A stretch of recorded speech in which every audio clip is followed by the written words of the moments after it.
আমি নামাজের ক্ষেত্রে শুধু ফরজগুলো পড়ি, যেমন ফজরের 2 রাকাত, জোহরের 4 রাকাত, আসরের 4 রাকাত, মাগরিব 3 রাকাত, এশা 4 রাকাত এবং বিতির 3 রাকাত পড়ি। এক্ষেত্রে আমার নামাজ কি কবুল হবে?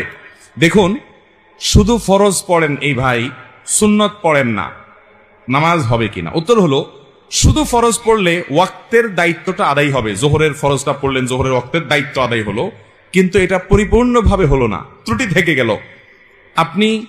আপনি তরকারি খাইতে চাইলেন, তাহলে আপনার তরকারি খাইতে হলে সবজি লাগবে কাঁচা, পানি লাগবে, তেল লাগবে, পেঁয়াজ লাগবে, মরিচ লাগবে, লবণ লাগবে, ইত্যাদি ইত্যাদি লাগবে। এখন আপনি পানির মধ্যে কাঁচা সবজি সিদ্ধ করে রান্না করে নিয়ে আসলেন, লবণ, তেল, হলুদ কিছুই দিলেন না, তাহলে এটাকেও সবজি বলা যায়, কিন্তু এই সবজি কেউ খাবে না, আপনিও খাবেন না। ঠিক না বে ঠিক?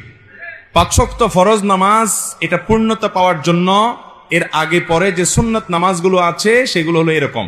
এগুলো ছাড়া ওই নামাজটা হয়ে যাবে, ফরজ আদায় হয়ে যাবে, ওয়াক্তের ফরজ আদায় হয়ে যাবে আলহামদুলিল্লাহ, মাগার আপনার নামাজটা পরিপূর্ণ হলো না, মনে রাখবেন।